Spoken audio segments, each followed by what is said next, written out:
Good afternoon, Andrew Bridgen. It's brilliant to welcome you here to UK Column. And I know you've been really busy lately. You've been to Germany to visit Reiner Fuellmich, and we've got quite a few topics to cover today. But let's kick off with that one. And how is Reiner doing? Oh, he's surprisingly full of fight and resistance. He's building a new legal team, or an improved legal team. He's got an appeal lodged against his detention for fraud and embezzlement, and he's got a complaint going in shortly about his treatment for 18 months in Rostov prison, the prison he was previously in, where there will be allegations that he was deliberately isolated and tortured. In my view, the allegations and the charges against Reiner Fuellmich are spurious. I think his human rights have been terribly, terribly treated in prison, and also the method of his apprehension and detention abducted from Mexico, separated from his wife, and put on a plane back to Germany. It's clear that the German state see Reiner as a very big threat. He's a very eloquent and erudite speaker on issues which he takes up as a lawyer. And clearly, who would ever think that someone would be cancelled, isolated, and ostracised for asking questions about the pandemic response and the safety and efficacy of the COVID-19 vaccines? Yeah. How could that ever happen anywhere? Yeah, exactly. Well, they're definitely trying to silence him, that's for sure. And he's been so vocal on it, and they're just really trying to pit. I mean, how are these allegations sticking of fraud? How is that happening? How did they have they just invented this, or is there any basis to it? It's related to measures that Reiner had agreed with his team to mitigate the opportunity for the authorities to freeze the bank account and stop the campaign. And it amounts to I think it's a €700,000 loan. But he put his house up as security, and his house has been sold for considerably more money than that. And most of the proceeds of that have gone to the people who made the allegations against him. So it's very difficult to see how he should be held. Bear in mind, he's already been incarcerated for over 2 years now. And I don't think the authorities have any plans of releasing him anytime soon. Really? So he's there indefinitely now? He's certainly going to be there for, if he does nothing at all, probably for possibly another 2 years. Gosh. And I think it's important we don't forget about people like Reiner. Absolutely. I mean, we have a saying, the old name for a dungeon in a castle was an oubliette, and isn't oubliette to forget? Oh yes, it is actually. So they put you in the jail and get people to forget you. I'm encouraging as many people as possible to travel over to see Reiner. It's amazing. It's quite a trip to get to Hamburg, a flight to Hamburg, and then on a train to Bremerverde with several changes. And we did all that, and they only allowed 1 hour of visiting. Really? Yes. And he's going to be. They're going to continue to allow people to see him, are they? Hopefully. They are, hopefully, but it's only 1 hour of visiting a week. It's outrageous, isn't it? And so I can put this in the show note, not the show notes, but in the interview notes, that you can contact him, you can write him letters. It would be so nice for him to know that people. And I'll get you a link so you can sign up. People can sign up their support. I think we've got over 11,000 supporters of Reiner Fuellmich in the UK now, and obviously the more we can raise the profile of his case, the sooner I think he'll be able to get justice. Yeah, we can't forget him, even though they'd probably quite like that, wouldn't they? They'd like to forget that he's there, because he's obviously talking about things they don't want anyone to know about. So that's really good work that you're doing there, and I think that if anybody's listening. Well, I'm sure they will be. We'll put all the details in the interview notes. So That kind of brings us on, because obviously he was talking about the COVID stuff. Brings us on really to the the Dimmock inquiry and what's going on there, because we've got James Bogle, that wonderful King's Counsel guy, who's also talking about assisted dying, which is all linked actually, isn't it? And what happened to Derek Dimmock, who actually died of what they call COVID in 2020, didn't he, in April, at the Royal Trinity Hospice in London, and how all of that was covered up, and his family are now really going for it. They're trying to get justice for Derek, and a lot has come out of this inquiry. So just fill us in on that, because I first became aware of the Derek Dimmock case in 2023. When I was an MP, I was approached by his son, Paul Dimmock. We had a meeting in Parliament. He explained the situation. His father had gone in for respite care with gout. He was also he'd been suffering with dementia for quite a while. And he went in on a Friday evening, and he was dead by Monday morning. And he'd been put on midazolam and morphine as soon as he arrived in the building. And I've no doubt they're trying to cover it up, but I've no doubt that he was actually put on a COVID protocol. And if there hadn't been the level of interest from his family, I have no doubt whatsoever in my own mind that COVID-19 would have been put on his death certificate. Yeah, of course. Now I went after the meeting in 2023 with Paul Dimmock. I wrote a letter. Paul had already approached his own MP, who wouldn't get involved, over in Southwark, his father's former MP. And so I wrote a letter to the coroner of Southwark at the time. I think it was a gentleman by the name of Andrew Teague.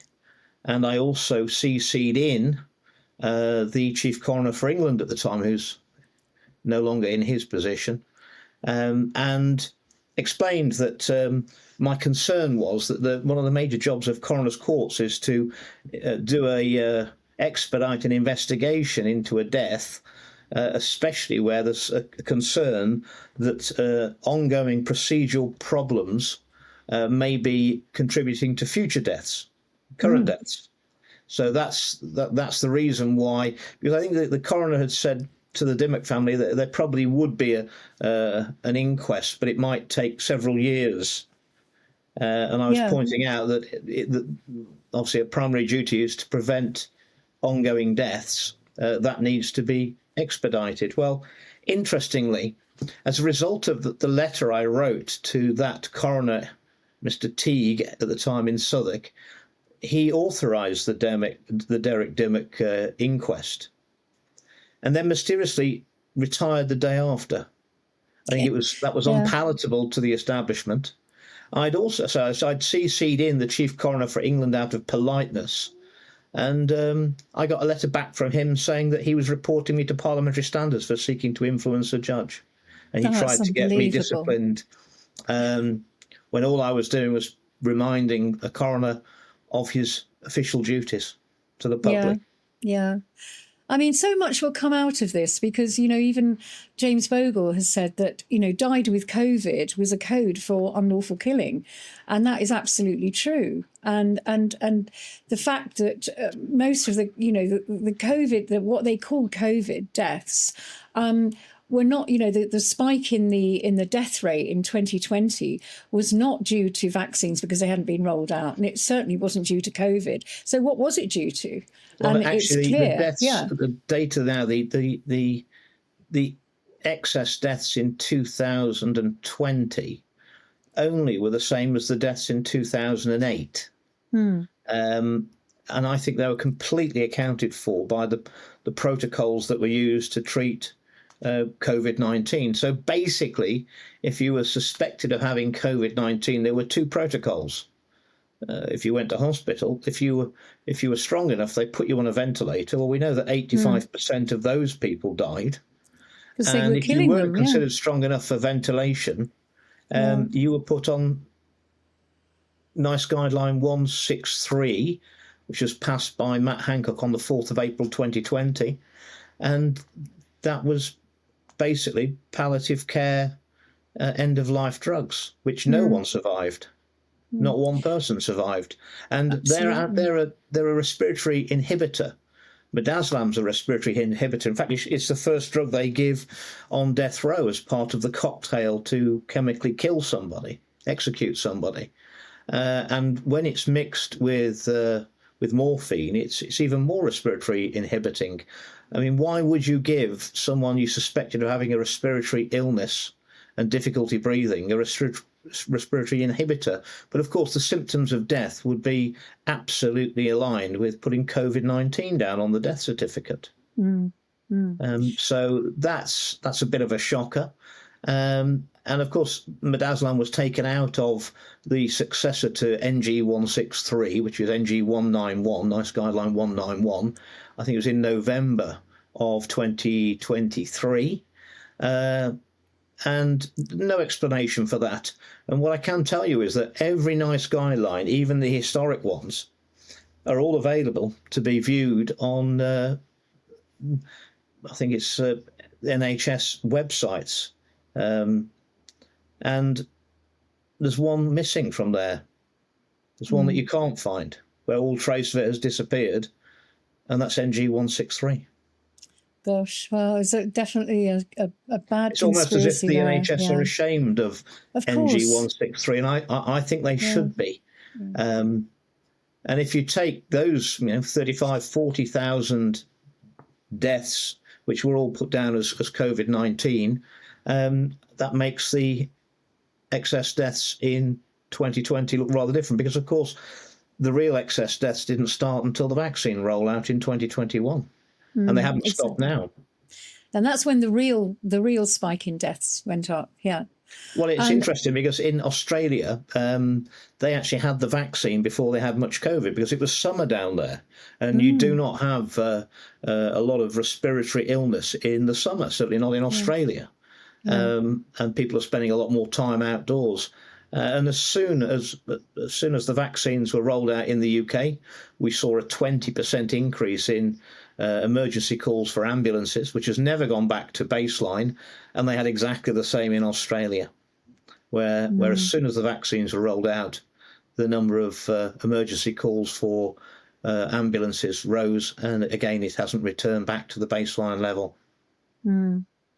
I know, it's unbelievable. But then again, I say, I'm a conspiracy theorist, you see. We all are. We're all terrible people. It's crazy.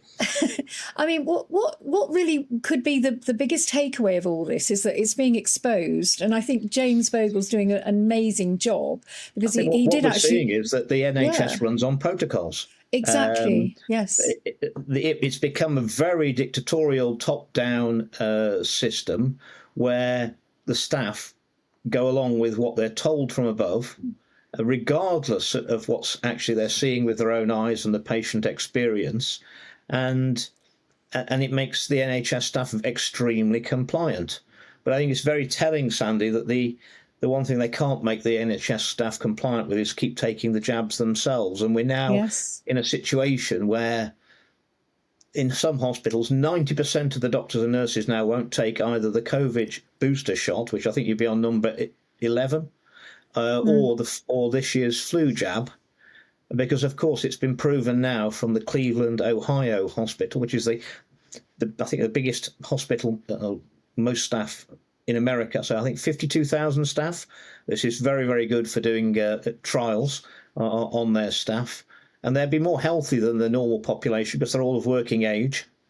And what they found is that last winter's flu vaccine had a 27% negative efficacy, meaning that for everyone who took the last winter's flu jab were 27% more likely to get flu or another respiratory illness.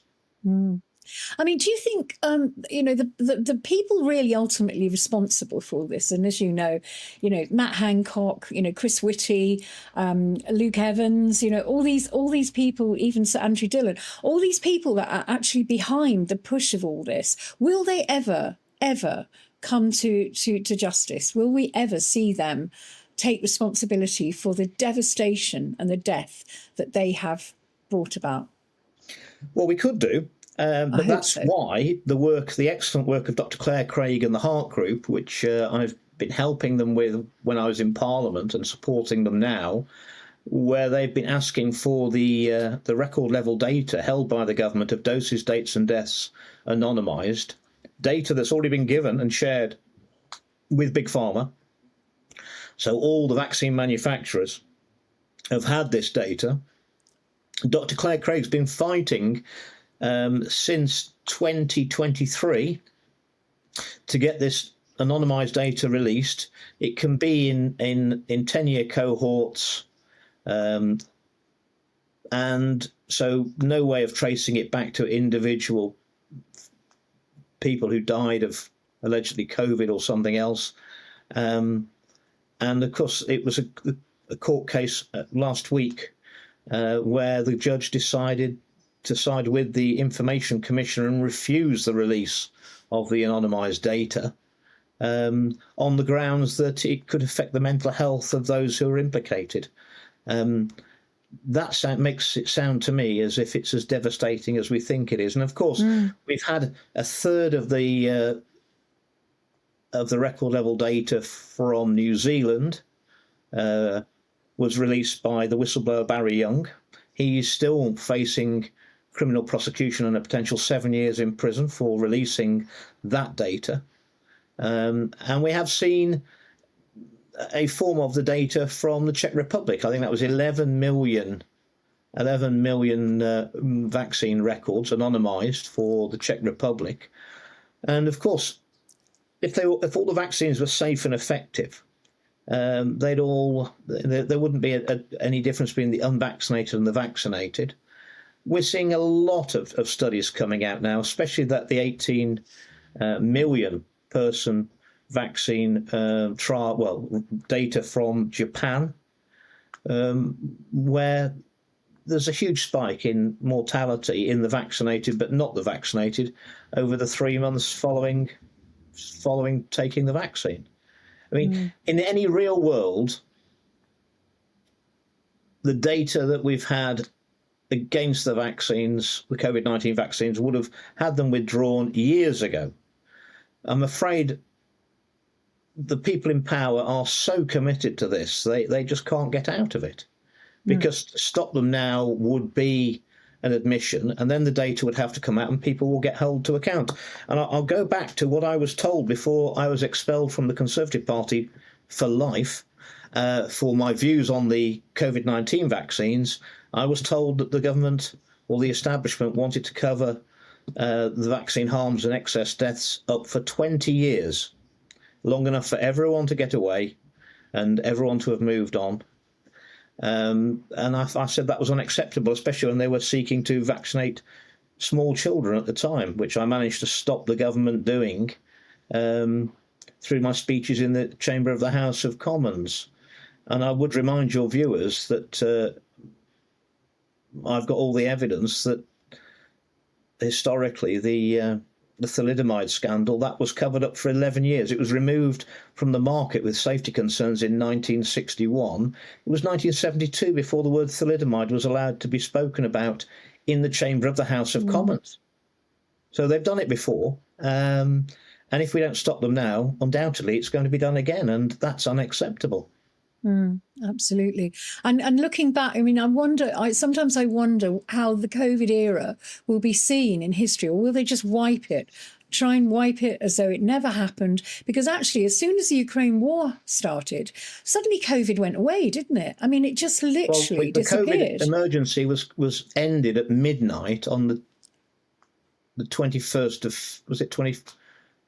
Well, it was midnight, and at 6 the next morning, the Ukraine war had started. Exactly. There was no respite from the public from some sort of level of fear and emergency. Yeah, it's also very, very convenient. It certainly is. And that kind of brings us on as well to assisted dying as well, because it's all linked. Because actually, I think James Bogle, the King's Counsel, who's been in the Dimmock inquiry, he's also looking at the assisted dying, and he's got a lot to say about that as well. Now, do you see, because obviously this at the moment assisted dying is at the committee stage, I believe, in the UK Parliament, and it's ping-ponging around now. It's at that sort of stage where they ping-pong ideas around, and there's people that are against it, people that are for it, and they're looking, they're looking at it, and then it will, they're hoping to get it to royal assent. Now,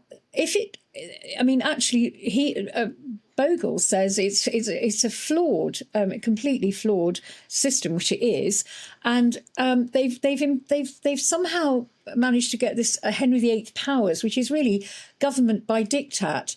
And so what we're seeing is that they're really trying to force this through. And what I'm worried about is what's happening in Canada.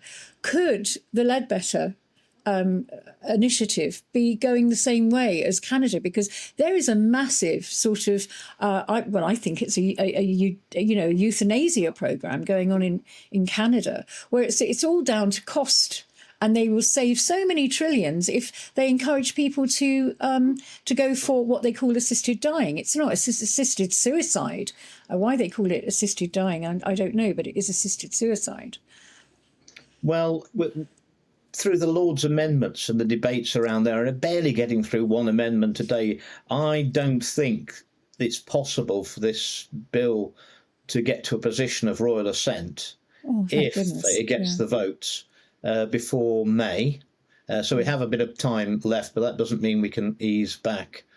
What we're learning is, I think people's view, and there are many on the sort of freedom side who will say, yes, I want the right to take my own life if I'm terminally ill and I'm in pain.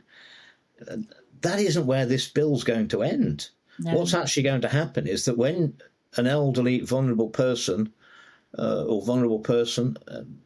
in hospital, they'll be assessed. And if the state judges that you're no longer worth treating, or your treatment's too expensive, and try and define that, then you'll be given a navigator who will navigate you through assisted dying. Well, that's not voluntary euthanasia. If the state is cutting off your medical support and pushing you onto a pathway, that is not assisted dying. That's coercive dying. It's coercive dying, exactly. And we always worried that what started out as a choice will become an obligation. Well, I mean, if you're being refused treatment, what choice have you got? And what criteria will the state decide whether your life is worth any further treatment or not? What will the criteria be? The thing is that they're making playing God, and life's getting at both ends of the spectrum, on the way in and on the way out.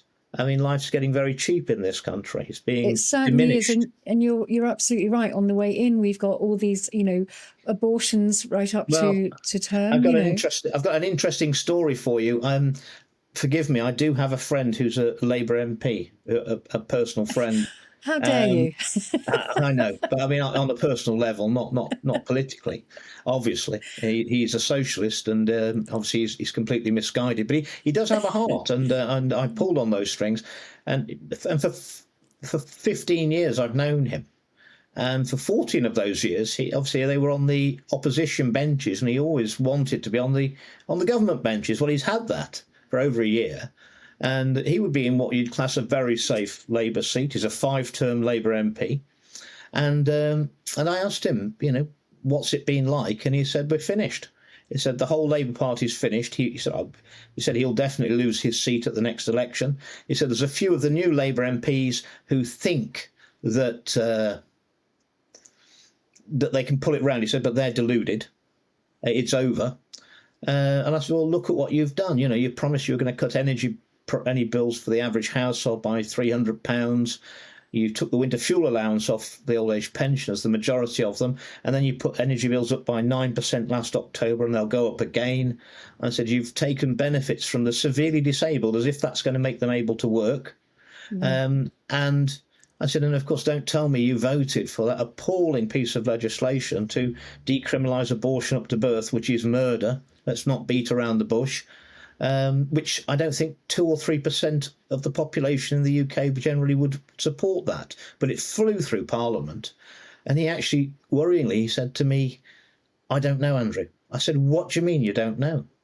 He said, it's that bad that I sit in the tea room, and when the bell rings, the division bell rings, I just go into the voting lobby, see where the whips are, and go through where the government want me to go through, the Labour government. And he said, I don't look at the order paper of what I'm voting for because I find that way I can get to sleep rather better. Well, that's the complete abdication of your responsibilities as a Member of Parliament. We're not talking about a new Member of Parliament. We're talking about a very experienced Member of Parliament who's serving their 5th term.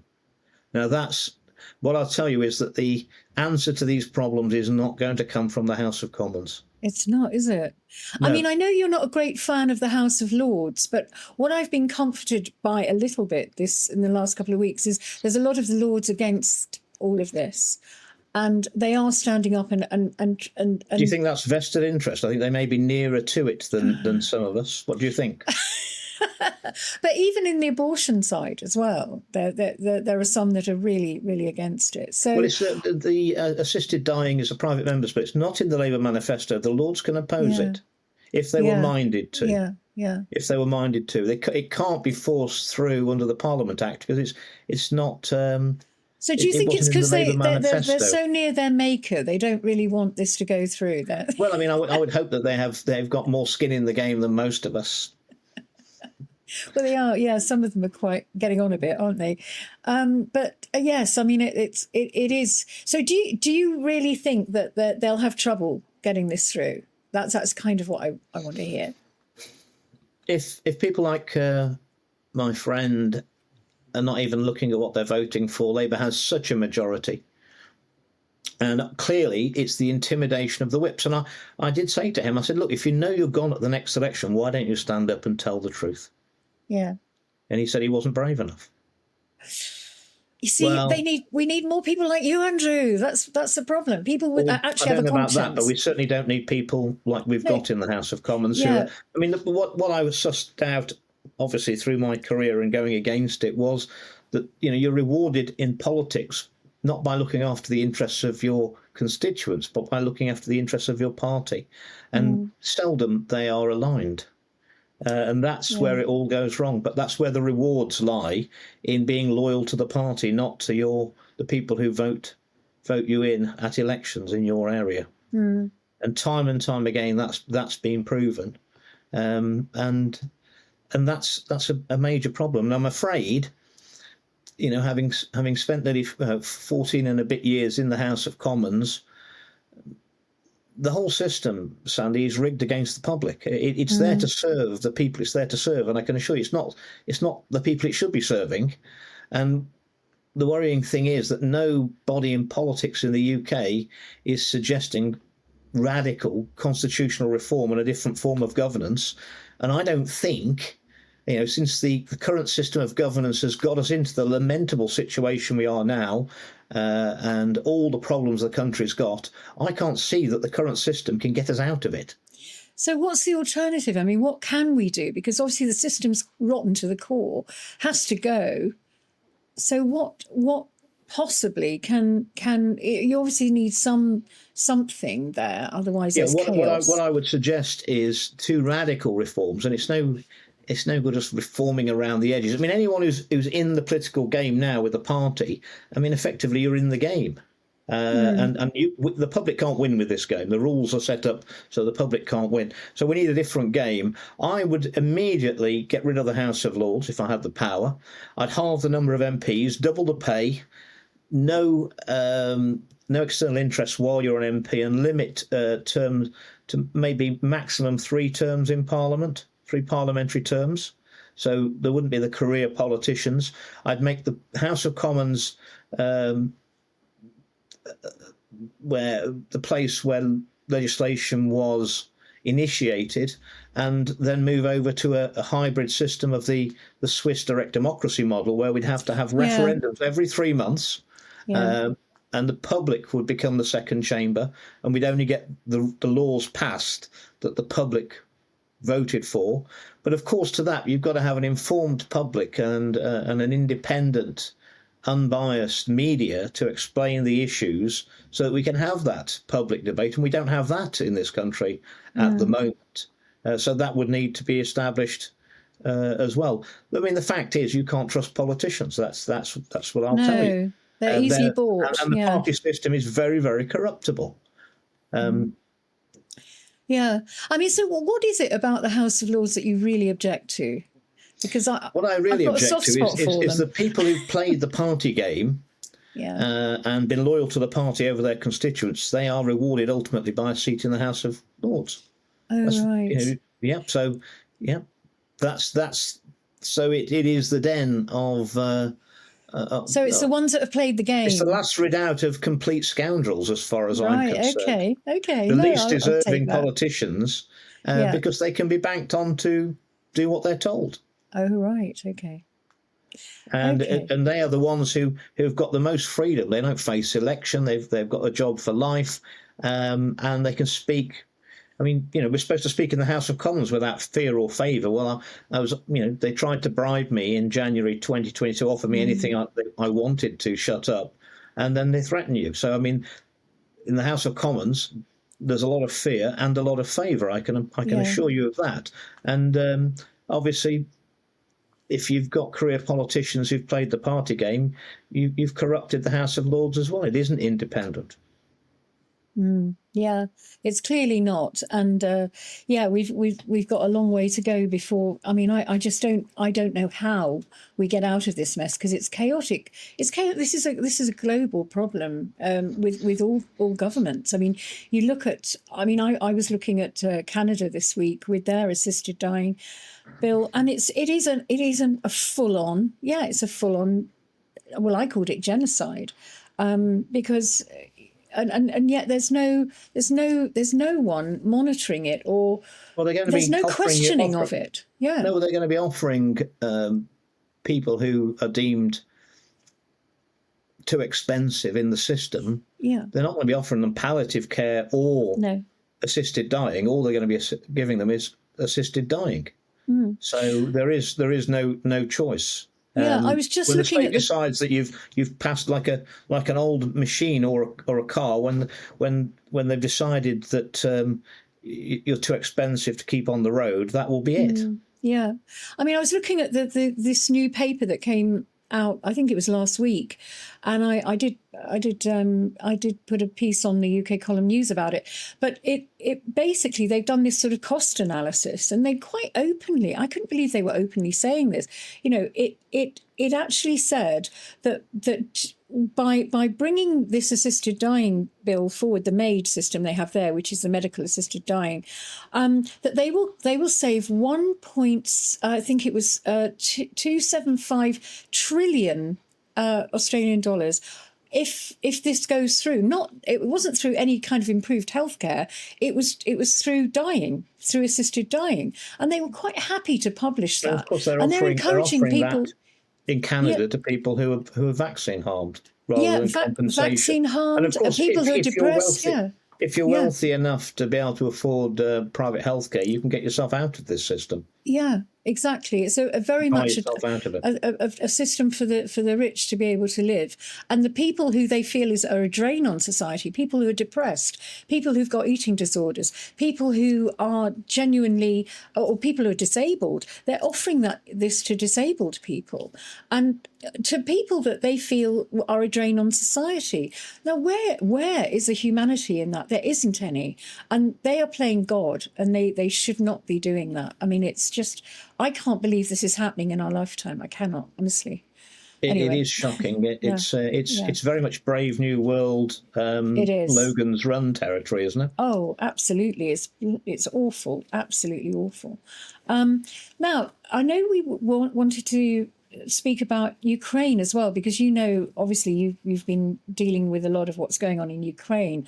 And AI, this is all linked up with digital ID. What do you want to speak about first? Digital ID and then Ukraine? Because actually, with the new Global Government Technology Centre in Berlin, which the WEF has sort of collaborated with Ukraine, there's something going on there with the Global Gov Tech Board that Ukraine and Berlin have sort of got together on, or the WEF have got together on, and they're promoting this sort of new kind of AI, which is the agentic AI, which we might talk about. But maybe we go into what's happening in Ukraine first, because we had wasn't there a drone attack yesterday? I think it was there was some kind of drone attack on Ukraine, and it was all, obviously it was in the news, but we never really know what's going on, because there's these drone attacks, or these dummy drones, exactly, drones buzzing airports in Western Europe. I mean, Denmark have been subject to it a number of times, and I think Belgium. It's very dubious that the Russians, they haven't got the range on those drones to control them all the way across Europe like that. And if your viewers think that the Ukrainians haven't shot down enough of those drones over Ukrainian held territory, to patch them up and send them on their way, Russia's winning this war. They're winning it hands down. The only thing that can save Zelensky and his corrupt regime would be the direct intervention of NATO. So why would President Putin, on behalf of the Russian people, want to deliberately aggravate the situation with NATO to encourage their involvement, when that's the only thing that... In whose interest would NATO getting involved in the Ukraine war be? It certainly wouldn't be in Russia's interest. It would only be in the Ukrainians' interest. And I think that tells you where these drone attacks are being coordinated from. I think they're false flags. It would be insane of the Russians to try and do any of this. I mean, if we actually look at the background to the war, in 1991, when the Soviet Union collapsed finally, and the Warsaw Pact, I mean, we did a deal, the West did a deal with the then Soviet Union, soon to become Russia, the Russian Federation, that in return for releasing East Germany for rejoining with West Germany, that we wouldn't move NATO or the European Union 1 inch further east. And we've broken that agreement repeatedly. We've moved NATO and the EU 1,000 miles nearer to Moscow. We've been told by President Putin for 2 decades that their red line is Ukraine. They're not going to have Ukraine in the EU and in NATO, and NATO missiles on the Ukrainian-Russian border that can be in Moscow in 20 minutes. And if we cast our minds back, we'll have to do it through history because we weren't around. But I mean, the Cuban Missile Crisis, America took great exception to the then Soviet Union placing Soviet missiles in Cuba 90 miles off the Florida coast, and it nearly led to a Third World War. Well, we're in the same situation with reverse, and the Russians have warned us for 20 years that was going to be unacceptable, and that's the situation. But I mean, we've destabilized Ukraine. The West engineered a coup in 2014, installed a pro-Western government, and the victimization of Russian-speaking and ethnic Russians in the Donbass has been horrific. There's plenty of material out there of the leadership we installed in Ukraine in 2014 saying how they were going to crush their ethnic Russians. They banned the Russian language from being printed newspapers, and that they were going to really make them into second-class citizens in their own country. Absolutely. Well, I mean, Russia is a country, it's the largest country in the world. It only has a population of 145 million. We keep told repeatedly that it's going to invade Europe and attack NATO. NATO has a combined population of 975 million. It would be suicide for the Russians to attack NATO. But you see, there's a lot of corporate power in the NATO countries. Your BlackRocks, Vanguards, and State Streets. There are somewhere between 75 and 90 trillion dollars of identified natural resources within the Russian borders. And these companies have no access to those resources. And with only 145 million, so that's basically a bit more than about twice the UK population in the whole of Russia. I can think of lots of reasons why Russia wouldn't want to have a war with us, with the West and NATO, that they can't win. But I can think of lots of reasons why the NATO forces would be encouraged by vested interests to try and take over Russia. And of course, we've had the EU declaring that Russia's far too big and it's got to lose in Ukraine so it can be broken up. That's, is it Maria Kaja, the deputy, the vice president of the European Union, has said that repeatedly. I'm clear that she doesn't think that the EU's got too big and needs to be broken up, just that Russia's too big, and they want to balkanize it and then absorb it, as they did with Yugoslavia. We cast our mind back to that. Yugoslavia was destabilized from outside. Serbia was bombed for 70-odd days by NATO with no UN mandate. And then the EU came in and gobbled up the bits of the former Yugoslavia it wanted and expanded. Whereas Yugoslavia was actually a competitor organisation to the European Union. Exactly. And obviously there's a lot of incentives that drive that war, isn't there? Sort of, if you think about the arms dealers that are making, for Lockheed Martin, all of those big arms people are on the stocks are going up and up and up. And absolutely. And the aid that the West are giving them, that they're putting into all sorts of corrupt ventures. When will that gravy train stop? Because we're financing all that. There was a big hoo-ha in Ukraine this week where I think 2 ministers were forced out. I think yesterday or the day before, the Justice Minister and the Energy Minister, were hundreds of millions, and their houses were raided, and they'd got duffel bags full of euros and dollars. In their houses. Well, we know that the claims of what President Trump claims that America has already supplied to Ukraine, and the Ukrainians saying they've actually received about half of it. I mean, it has all the appearance of a massive money laundering scam. So, I mean, that will continue as long as the war continues, where we send money with no accountability.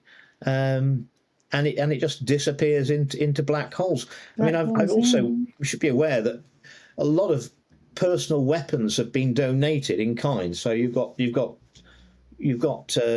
weapons and systems have been sent to Ukraine.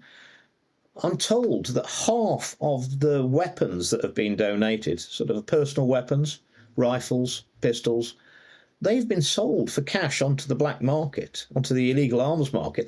They've dropped the price of illegal weapons around the world by half. That's those weapons being sold for cash on the black market. Well, is that in the UK's interest, that it's easier for terrorists to get hold of illegal weapons? And I couldn't help but notice that the Hamas attack, whatever the grounds of that attack on the 7th of October in Israel, those weapons were Western weapons mostly, whereas previously they always had AK-47s or 74s. I mean, I believe those weapons that Hamas had come from weapons that were donated originally to the Ukraine. I mean, it is a proxy war, but is it becoming something else now? I mean, what is happening there? Well, they've got to, I think the globalists, the World Economic Forum, if you read Klaus Schwab's book, he's claiming that world population will be reduced by 2050 to under 1 billion. Yeah. So about 1/7 of what we are now, maybe a bit more than that. And he claims it will be through repeated pandemics, wars, and famine.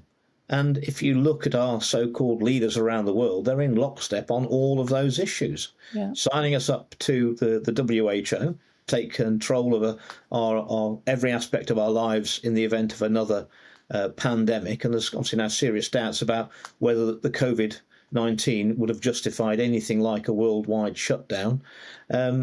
Farmers are under attack and production of food around the world, and various so-called philanthropists are producing lab-produced meat of dubious quality, which they want to push us onto.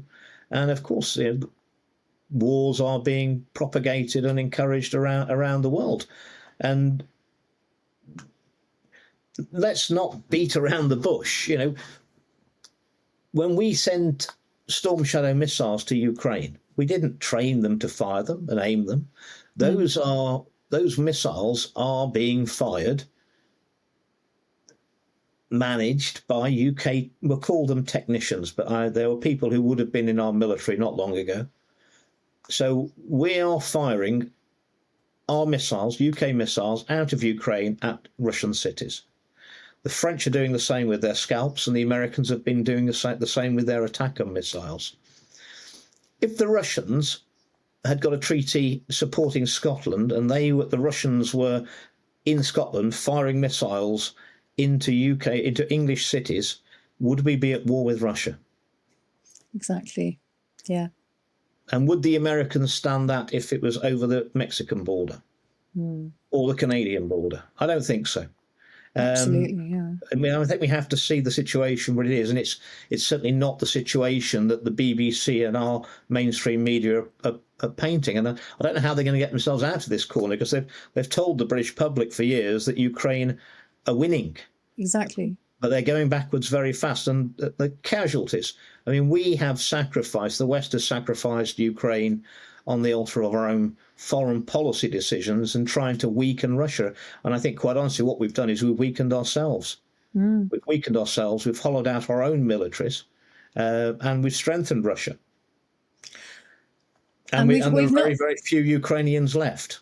Yeah, and so much money is poured into Ukraine. And we can't even sustain our own. We've got a cost of living crisis, and this is, we wouldn't need to take money away from palliative care if we weren't, involved in all that.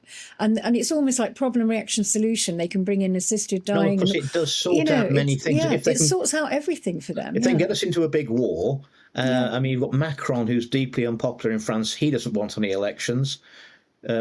Merz in Germany, Chancellor Merz, he's actually fairly newly elected, but his popularity has plummeted already. So in the local elections, AfD went up 300% and his vote crashed. So he doesn't want any elections.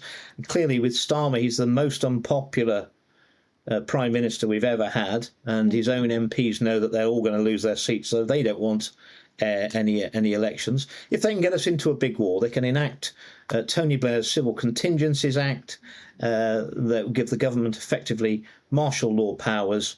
People can be detained basically without trial. They can seize property. They can cancel elections. And of course, that will then give them the perfect excuse to ram through ID cards, because we always have ID cards during times of war, and of course these will have to be digital ID. I mean, the war is a big war is a solution to a lot of their problems. It will only compound the problems of the people, because ultimately wars feed the rich and bury the poor, and we've seen it time and time again. And of course, with a compliant mainstream media, the propaganda is unending. But I mean, how do they explain that they've been telling us for years that all we need to do is send more weapons and Ukraine are winning, and now they're losing badly? Well, hopefully, the BBC are in trouble at the moment, aren't they, with misinformation? So hopefully, I mean, I am seeing this whole decline in mainstream media, because people are done with them. They are pushing out so much propaganda and lies, and people are waking up to it. And their best propaganda is always for themselves, Sandy. I've noticed absolutely, that. Yeah. I mean, they're very good at propaganda, but their best propaganda is always for defending themselves. And when they can't coming out saying, well, the BBC, but they're the most respected and most loved of the mainstream media around the world. I mean, that bar isn't very high nowadays, is it? It absolutely is not. It's not a high bar, is it? No, suddenly the mask is off, and they're being revealed to be the liars and cheats that they've always been. Well, I remember that in the first ever debate, I got the first ever debate in the world in any parliament on excess deaths, and that was in November 23, October 23. And of course, the BBC put inappropriate subtitles for the first time ever under a parliamentary speech. They put 9 subtitles, basically saying things like the MMR vaccine for children is completely safe and effective and all this business, which I wasn't talking about that. But they'd obviously already decided what they're... and I made a complaint to Ofcom, which was upheld, and the BBC had to issue me with the nearest thing you could get to an apology that wasn't quite an apology, saying that they'd made a mistake, because it's their job to give context. Well, they'd never done that ever before to anyone's parliamentary speech in history, and they've never done it since. But they did do it to the first ever speech in Parliament, any Parliament in the world, about asking questions about the excess deaths we were suffering. Yeah. And obviously, do you think Trump will go through with this, and will it bring them down? This is what I want to know. I don't know. I mean, litigation takes a long time. He's got the resources. Well, he's got them on the run, and why wouldn't he? I think it appeals to him. I mean, if I were him, I'd have it heard if he can in America, not in the UK. Yeah, absolutely. And a massive claim, but of course, it'll only be borne by the licence fee payer, or the government. So I think $5 billion is a rather large sum of damages. But I think symbolically, I think he should. Yeah. I think he should. I think it'll teach the BBC a lesson. Maybe their last lesson that they need to learn. They need to go over to a subscription model. I told them that in 2014 at charter renewal. I told them that the BBC licence fee would be made redundant through technology and changing viewing habits, and that they were hanging on to, it wasn't a life jacket for them to keep them afloat, it was a millstone that would drag them down in the end. And I think the millions of people have cancelled over the last few weeks, it would have shaken the BBC to its very core. And that's why Tim Davies had to go and the head of news has had to go. But we've never had actually the people who were responsible for making the decisions. Well, who was the editor? It wasn't someone on YTS work that was doing the editing of the President of the United States speech. Someone made that editorial decision, didn't they? To make it look like he was inciting violence. Exactly. And love him or hate him, he's right to actually challenge that, because that's happening across the board. But he's got the powers to be able to do something about it. Well, where was Mariana Spring and BBC Verify when you needed them? Exactly. Where were they? Yes, exactly, because it's very one-sided, isn't it? I mean, Mariana Spring, it makes me think like, is her sister Mariana Trench? I don't know. It's very strange lady. Very strange lady. She is anyway. So let's go back to digital ID. Sort of, where are we there at the moment? I mean, you've obviously been on a few. I've seen you on a few campaigns. I've spoken in London. I've spoken in Birmingham. I've spoken in Cardiff. I think we're back down in London again in a few weeks' time. The threat of digital ID, I think there are 2 existential threats to us at the moment. I think it's digital ID and the threat of being dragged into a major war, which the government will take dictatorial powers. If we can avoid both of those, I think the truth's going to come out on pretty much everything and bring the house of cards down. But obviously the other side know this as well, so they're taking the steps. But digital ID is a trap. And it's always better to avoid a trap than try and get out of the trap once we're in it. That's a better strategy. AI says that there isn't really any way out of digital ID once we're in it, because the controls are such that we would never dare to challenge it to be able to get out. And I think if we say yes to digital ID, my fear is you'll never be able to say no to the government ever again, because they will have such power over every aspect of our lives. It will be linked to a central bank digital currency and purchases. It'll be linked to a carbon allowance. And we know, I mean, what happened in Canada during the truckers' protest. Bank accounts were frozen, and people, do you trust this government enough to give them that power over every aspect of your life? And it's not just this government, because we don't know what governments are going to come in the future. So even if you trusted this government, you're doing it in perpetuity on governments you don't ever know. Yeah. And you'll be giving away your freedoms, or our freedoms currently, our children, our grandchildren, but we're giving away the freedoms of generations of our nation yet unborn. And that's not ours to give away, Sandy. So not in my name. I will not be taking digital ID. I will be opposing it. And I'll speaking out as vocally as I can, as often as I can, to get other people to oppose it. And if that means life has to become a bit uncomfortable, well, it's going to be preferable to the alternative, because it's going to become very unbearable, as far as I'm concerned, if we allow this tyranny to go ahead. So really, the infrastructure for it all is there anyway, isn't it? They've put all the infrastructure there. So all they need is the actual data, the actual card that links everything together. Yeah, exactly. And, I've been looking, and I'm really, really sort of concerned about this new global government technology centre in Berlin that's kind of collaborated with Ukraine to make they want to accelerate it into a government digital transformation, which is obviously what we're talking about, is bringing it all into one place.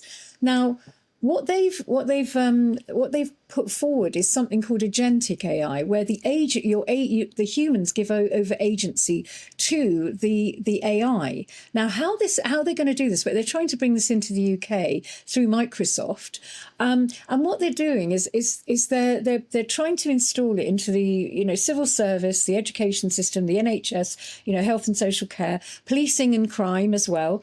And so what it does is that where it used to be a service, AI was a service to all those agencies. Now, the AI, it's reverse. The AI is in charge. Now, that means getting rid of the people and supplanting it with the AI. Now, they're trying to bring this in under this global tech board that they've created between Berlin and Ukraine. And they're calling it the agentic state. Now, when I was doing a lot of research into this, I Googled agentic state, and that term had been used before. It was actually Stanley Milgram. Do you remember the guy who did those experiments in the 1960s with where they shocked people? They shocked people, yeah. Well, people thought they were electrocuting people. Exactly. And it was all a setup. It was an experiment, because he was a psychologist, Milgram, and he wanted to see how far people would give over their agency to somebody in authority. And he called it the agentic state. And this is what they've actually called their paper, the agentic state. And that's no coincidence, because they know that what they're doing is that they're convincing people to give over their agency to an authority figure, which seems to be the AI. And that's really worrying. I mean, the fact that we have had deliberately incompetent governments in the UK. Yeah. The Conservatives were deliberately incompetent. Labour has done it in record time. And I'm afraid if reform a government sometime in the future, if we have any future elections of the sort we've seen in the past, they will disappoint exactly in the same way. And it's all preparing the public for, well, we've tried all the governments. Well, why not have a government of AI? But of course, you see, governments have to be corrupted and bribed and coerced and blackmailed to get them to do what the globalists want. Whereas if you program the AI within your parameters, it's very, very straightforward. It's never going to let you down. So it is much more straightforward for them to do it through AI. And to get to that stage where you would hand over that authority for all your life and all governance to AI, you've got to have been deliberately let down by all the alternatives. And when will, I mean, if they're planning to do this, which they are, because I know that Microsoft have got this plan to introduce this agentic AI into our government structures. So when will the people realise that actually this is destroying them? Instead of AI working for us to make our lives better, exactly. We'll be working for the AI. And actually who we'll be working for is the person who's programmed and put the parameters in for the AI. And the AI is only going to be as good as the people who programmed it up and set its limits. Yeah. So do you think people will sort of suddenly they'll have a light bulb moment, and they won't just comply and think, oh, this is really cool. We don't have to do so much work. The AI can do it, and we can not do so. But then they're doing themselves out of work, jobs, everything will go because it will be supplanted by the AI. Do you think they will see that? Because when I was in supermarkets and they brought in all the automated tills, I was saying to the humans, you're going. They were saying, oh, go and use the automated ones. I was saying, but that's doing you out of a job, and they didn't get it. Will they get it? This is what I want to know. Well, they will. They will, but whether it'll be too late at the time. Obviously, robotics and AI are a huge threat to humanity, but they're also potentially a huge opportunity. And if they were managed for the benefit of the people, not just a few corporations who hold that technology, you could see yourself, we could see that we could move with the right management of that into a situation where people could be far more productive and work far fewer hours. And we could maybe get to the situation where in a family unit, one of the parents could actually stop at home and look after the children. But that would be brilliant. They certainly don't want us doing any of that. And that is where we could be aspiring with this technology. But that only works if the benefits are shared fairly among society. And I put it to you that most of the scientific research on these projects originally would have been done in state-sponsored universities around the world. But I've no doubt that the corporatists will want to have all the benefits for them, not for the people, and hence them regarding those who will be put out of work. They feel by this technology that they're the useless eaters, and then we're getting back to assisted dying again, aren't we? Yeah, and the Deagle's forecasts, which seem to be. Yeah, well, the thing is, without digital ID, none of these plans can come to fruition. The Agenda 2030, which you eloquently talk about so often, which is pushed by the World Economic Forum of the United Nations, who are completely compliant and in their pocket, none of those plans can be fulfilled unless there is digital ID. And that's why we're seeing a massive lockstep movement of governments around the world to push us into digital ID. And we know from experience that whenever our governments around the world are in lockstep, it's never good for the people, Sandi. Exactly. And do you feel that? We'll start to wind up now because we've had a really good conversation. But what are your last sort of thoughts on all of this? Do you think that? I've been looking at things like the data centres. There's big pushback on planning for these data centres because nothing can work without them. So people pushback is work. And they're going to take they're going to take massive 20%, 25% extra of the UK's electricity, which we don't have any surplus of. So we'd be suffering blackouts to keep the data centres going, which are there to monitor our data, and we've paid for them. When the people realise that we're paying for, and through our efforts, we're constructing our own digital prison, the moment people say, I don't want to play this game anymore, it's all over. It's all over. I think we're in an existential fight for the future of humanity. Enough people have woken up that's another reason why they want the digital ID, because too many people have woken up that we need to be controlled.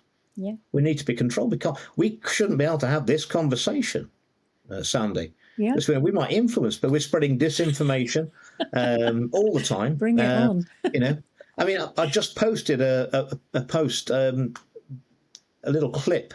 A shocking video clip by that insane Yuval Harari. Him. Oh, God. And he says that by 2030, we're all going to be where in return for 24-hour health monitoring inside our bodies, we'll all have technology inside us, which will be monitoring and telling. So, the moment you get cancer, someone's going to know about it in an office. So the moment you catch flu, we'll know about it. And people, he said, will be willing to have that intrusion in their bodies for that knowledge that someone's monitoring their health all the time. But he also said that then when you see an image of your leader, they'll know if your blood pressure goes up or if you have feelings of anger. And if you do, that will be the end of you. I mean, these people are clearly insane. They are these insane. People are clinically insane. Absolutely. And we need to get rid of them. And also, they're trying to play God. I mean, that Noah Noah Harari, whatever his name is, he's an advisor to Klaus Schwab, and he said that the future is non-biological.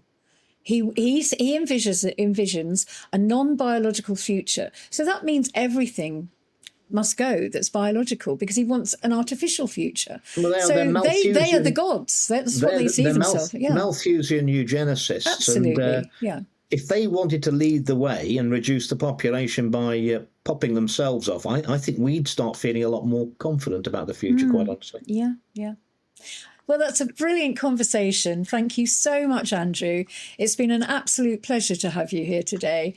And what a time to be alive, Sandi. What a time to be alive. I mean, things are happening. Who thought we'd ever see any of this? But I'm confident that we can get through this. And I think bless you. we will then be able to build a better society than we've had before. And let's face it, that won't be difficult, will it? Well, that's down to people like you. I mean, I think you ought to be in charge of the whole thing when it all breaks down, because you've certainly been an absolute warrior in this whole thing, and you stood up for your your conscience, your principles, and you've really influenced so many people to wake up, and I think you've done a brilliant job. And thank you so much for everything you've done. Amazing. Well, thank you for inviting me on, Sandi, and I look forward to speaking to you again in the very near future. Bless you. Thanks so much. If I don't see you before, happy Christmas. Happy Christmas, or indeed. We can still say that as well. Yes, we can.